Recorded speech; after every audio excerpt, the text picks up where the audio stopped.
بسم اللہ الرحمن الرحیم کلاس میٹرک ایچ بی مضمون اسلامیات سورہ انفال آیت 38 تا 44 تراجم و تشریحات ہم نے کر لی ہیں۔ اس کے بعد ہم لیکچر ہمارا 7 ہے، اس میں مشقی سوالات ہیں۔ مشقی سوالات ان آیات کی سے جو مشقی سوالات ہیں اس میں سے آپ دیکھ لیں کہ کیا سوالات ہیں اور اس کی بارے میں کیا بات کی گئی ہے۔ یہ الفاظ مانے تھے اس لیسن کے اندر، وہ آپ نے لکھ لیے ہوں گے۔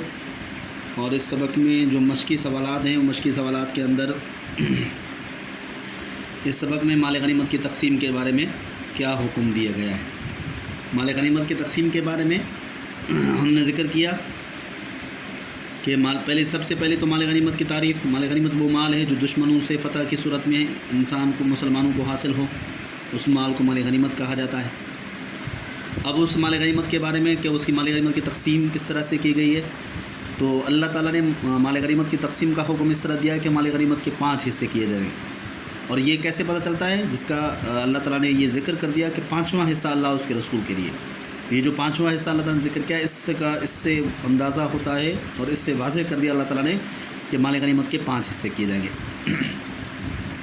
اور 5 حصے کیے جائیں گے، جس میں سے 5واں حصہ یعنی ایک حصہ وہ اللہ، اس کے رسول، عزیز و اقارب، یتیم، مسکین، مسافروں کے لیے ہوگا، یعنی وہ اس میں تقسیم ہوگا۔ یہ جو 5واں حصہ یعنی ایک حصہ اللہ اور اس کے رسول، عزیز و اقارب، یتیم، مسکین، مسافروں میں تقسیم ہوگا، یعنی ایک حصہ ان میں تقسیم ہو جائے گا، چلا جائے گا، جس کو 5واں حصہ کہا گیا۔ اور باقی کتنے بچے؟ باقی بچے 4 حصے۔ 4 حصے جو بچے تو چاروں کے چاروں وہ مجاہدین میں تقسیم ہوں گے۔ اب مجاہدین میں چاروں کے چاروں تقسیم ہوں گے تو وہ کس طرح سے ہوں گے؟ وہ اس طرح سے ہوں گے کہ سوار کو دگنا حصہ ملے گا اور پیادے کو 1 گنا ملے گا۔ سوار کو دگنا کیوں ملے گا؟ اس لیے ملے گا کہ ایک اس کا، ایک اس کی سواری کا۔ پیادے کو 1 گنا ملے گا کہ صرف وہ خود ہی تھا شامل، اس کی سواری نہیں تھی۔ تو یہ جو ہے مال غنیمت کی تقسیم اس طرح سے ہوگی۔ یہ 4 حصے جو باقی کے 5واں حصہ اللہ اور اس کے رسول، یتیم، مسکین، مسافروں کے لیے ہوگا، باقی 4 حصے مجاہدین میں تقسیم ہوں گے اور وہ اس طرح سے ہوں گے کہ سوار کو 2 گنا ملے گا اور پیادے کو 1 گنا ملے گا۔ تو اس طرح سے مال غنیمت کی تقسیم ہوگی۔ اور دوسرا سوال کیا ہے؟ دوسرا سوال یہ کہ اللہ تعالیٰ نے غزوہ بدر میں مسلمانوں کی کامیابی کے لیے کس کس خصوصی انعام و احسان کا ذکر فرمایا ہے۔ تو غزوہ بدر کے اندر جو اللہ تعالیٰ نے انعامات نازل کیے، ان انعامات نازل کرنے کے اندر سارے انعامات خصوصی تھے، مگر 2 خصوصی انعام اس میں ذکر کیے۔ ایک انعام تو یہ ہے کہ جو اللہ تعالیٰ نے آپ وسلم کو معجزہ عطا فرمایا کہ آپ وسلم نے دعا کی اور دعا کے نتیجے میں اللہ تعالیٰ نے آپ وسلم کو حکم دیا کہ ایک مٹھی پر مٹی اٹھا کر کفار کی طرف پھینکے۔ تو آپ وسلم نے ایسا ہی کیا، تو مٹھی پر مٹی کفار کے آنکھوں میں چلی گئی اور جس کی وجہ سے کفار کو کچھ نظر نہیں آیا، اور اللہ مسلمانوں کے لیے آسان بنا دیا کفار کو قتل کرنا، اور مسلمانوں نے کفار کو قتل کیا۔ تو اس طرح اللہ تعالیٰ نے مسلمانوں کو فتح دے دی۔ اور دوسرا خصوصی انعام یہ ہے کہ رات کو یعنی جس دن جنگ ہونی ہے اس دن سے پہلے رات کو اللہ تعالیٰ نے مسلمانوں کو ایک تو صلح دیا، نیند طاری کر دی، سارے مسلمان سو گئے۔ اور دوسرا ان کے نیند میں، خواب میں مسلمانوں کی تعداد ان کو کم دکھلائی، تاکہ مسلمانوں کے حوصلے بلند ہوں، ان کے ارادے مضبوط ہوں اور بھی زیادہ مضبوط ہو کر کفار کے لشکر کی طرف بڑھیں۔ تو یہ خصوصی انعام کیا۔ اور پھر اس کے ساتھ ساتھ اللہ تعالیٰ نے یہ بھی کیا کہ مسلمانوں کو بھی ان کی تعداد کم دکھلائی اور کفار کو بھی مسلمانوں کی تعداد کم دکھلائی۔ ہاں یہ مسلمان تو تھے بھی کم، مگر اس سے بھی کم دکھلائے، تاکہ یہ جو فیصلہ اللہ تعالیٰ نے لکھ دیا ہے غزوہ بدر کے حوالے سے وہ جو ہے وہ پورا ہو جائے۔ تو اس طرح سے یہ جو ہے دوسرا سوال جو تھا وہ اس کے بارے میں یہ ہے۔ تو 2 یہ خصوصی انعام ہیں۔ باقی تو ویسے تو غزوہ بدر کے سارے انعامات خصوصی ہیں، مگر ان سب میں جو زیادہ ہیں وہ یہ ہے 2 کہ اللہ کے نبی کا معجزہ اور دوسرا مسلمانوں کو کفار کی تعداد کا کم دکھلانا۔ یہ خصوصی انعام و احسان ہے جو اللہ تعالیٰ نے ذکر کیے۔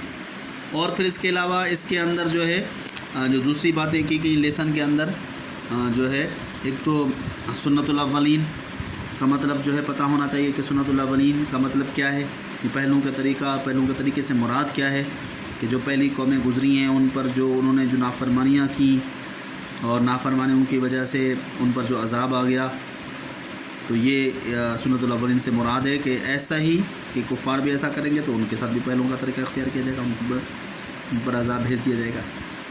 دوسرا جو ہے مال غنیمت کی تقسیم کے ذکر کیا، وہ تو ہم نے بتا دیا، اور پھر اس کے علاوہ جو ہے غزوہ بدر کے حوالے سے تینوں لشکروں کی ایک پوزیشن بتائیے، لشکروں کی ایک کیفیت بتائیے کہ مسلمان کون سے کنارے پر تھے اور کفار کون سے کنارے پر تھے، اور تیسرا جو تجارتی قافلہ تھا وہ کون سے کنارے پر تھا، اس کا ذکر کیا کہ مسلمان مدینے کے قریب تھے، کفار مدینے سے دور تھے، اور جو تجارتی قافلہ تھا وہ ان کے درمیان جا رہا تھا۔ اور پھر اسی طرح سے کہا گیا کہ یہ تو جنگ اللہ تعالیٰ نے چونکہ لکھ دی تھی، یہ ہو گئی، حالانکہ دونوں لشکر جو ہے وہ کسی طرح سے بھی جنگ کرنے کے قابل نہیں تھے، یعنی دونوں لشکروں سے مراد مطلب ہے کہ ایک لشکر تو زیادہ بھاری تھا، ہتھیار اور وسائل سے بھی بھاری تھا، اور دوسرا لشکر تو بالکل کمزور تھا، یعنی مسلمانوں کا لشکر۔ تو اس طرح سے تو ایک موازنہ نہیں تھا، مگر پھر بھی یہ جنگ ہو گئی کیونکہ اللہ نے لکھ دی تھی، اللہ تعالیٰ نے ایسے اسباب پیدا کر دیے جس کی وجہ سے جنگ ہو گئی۔ اور ایسی جنگ اگر دنیا کے حساب سے آپ لڑتے تو یہ جنگ نہیں ہو پاتی، اس میں ضرور آپ کا اختلاف ہو جاتا، لیکن اللہ تعالیٰ نے یہ فیصلہ چونکہ لکھ دیا تھا وہ ہوا، تاکہ تمام لوگوں کو پتہ چل جائے کہ حق کیا ہے، اور حق پتہ ہونے کے بعد وہ اسی چیز کو پھر بھی اگر کوئی اپنے آپ کو ہلاکت میں ڈالنا چاہے تو ہلاکت میں ڈالے، اور اگر آپ کو اپنے آپ کو بچانا چاہے تو بچائے۔ تو اس طرح سے یہ چیزیں واضح کر دیں اس لیسن کے حوالے سے، اور اس لیسن کے اندر جتنی بھی چیزیں تھیں وہ آ گئیں، الفاظ معنی آ گئے، دوبارہ دیکھ لیں الفاظ معنی۔ مزد گزر چکی اور دنیا وادی کے اس جانب، مزدالقصوہ اس جانب، حاصل تم ضمور ہمت ہار جاتے، نامردی دکھاتے، یکل کام کر کے دکھاتا ہے، توڑا کر کے، یوم الفرقان فیصلے کا دن، یوم الفرقان یہ بھی ذہن میں رکھیں کہ یوم الفرقان کے لفظی معنی فیصلے کا دن ہے، اور یہ قرآنی نام ہے غزوہ بدر کا، غزوہ بدر کو یوم الفرقان کہا گیا، الرکب و قافلہ۔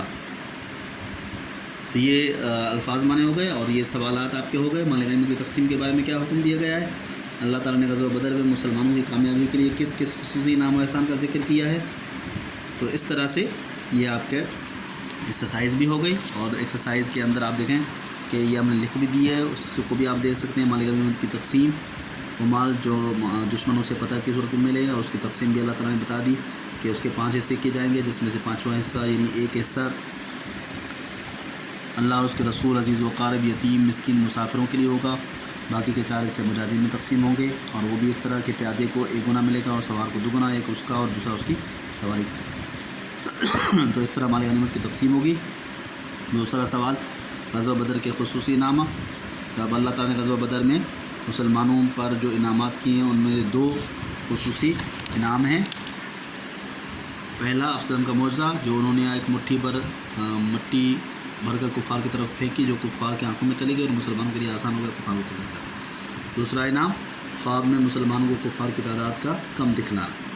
جب رات کو مسلمان سوئے تو اللہ تعالیٰ نے نیند میں مسلمانوں کو کفار کی تعداد کم دکھلائی، تاکہ مسلمانوں کے حوصلے بلند رہیں اور وہ میدان جنگ میں پہنچ کر کفار کو شکست دیں۔ تو ایسا ہی ہوا، اس طرح سے اللہ تعالیٰ نے مسلمانوں پر یہ انعامات کیے۔ 2 خصوصی انعام و احسان کا ذکر کیا، جس کو ہم نے لکھ بھی دیا۔